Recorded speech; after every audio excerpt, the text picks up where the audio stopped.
Okay, so we're going to talk about variations. The first one we have is inverse variation, and that is when you have two variables, x and y, show an inverse variation provided that y is equal to a constant over k, where k is a non-zero constant, so k cannot be zero.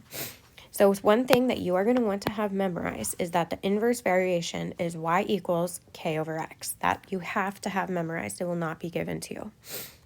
The next one, joint variation, that is a relationship that occurs when a quantity varies directly as the product of two or more quantities. So product again means multiplying.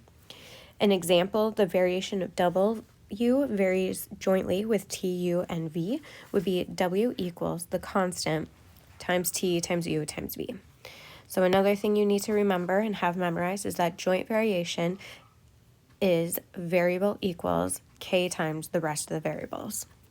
So whatever variable they give you to start, that's going to be by itself, and then whatever varies jointly, that's what you will multiply together. So our example, this one, the variable x and y vary inversely, and y equals 2 and x equals 3. So inversely, that is when the variable y equals k over x. So y equals k over x. They told us y is 2 and x is 3. So the first thing they want us to do is use the values to write an equation relating x and y. So when we're done, we need to know what k is.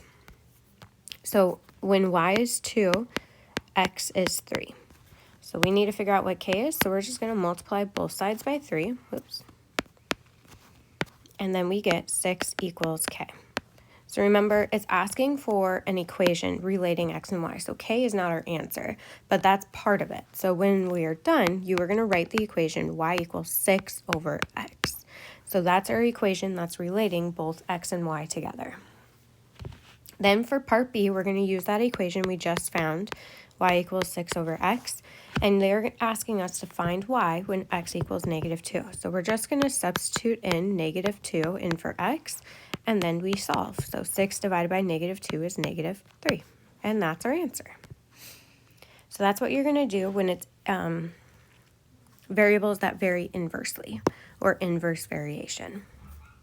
Make sure you write the equation, and then you find the value second. Okay, for example 5, the variable z varies jointly with x and y. So because z was first, it would be z equals our constant times x times y.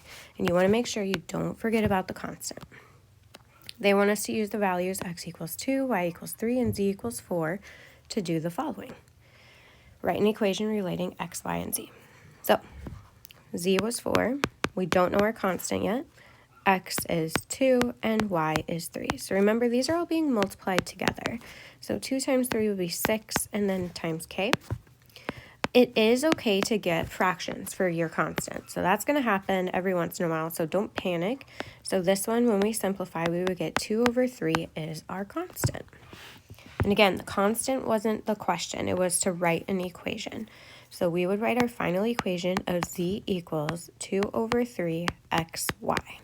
And that's our answer. Once you have that, then you're going to answer part B. They want us to find z when x equals negative 3 and y equals 4. So our equation, we had z equals 2 over 3 xy. So we're going to multiply these. When you have a fraction, this is the same thing as dividing by 3. So when we have a negative 3 divided by 3, that would equal negative 1. So we would have 2, a negative 1, and then 4 that we are multiplying together. So again, this part here is where I got the negative 1. And then when you multiply that, it would be negative 2 times 4, or negative 8 for our answer. Okay, so you're going to practice writing the equations, whether it's inversely or jointly, and then solving for once you are given another value. If you have questions, make sure you ask, and that's everything for 7.1.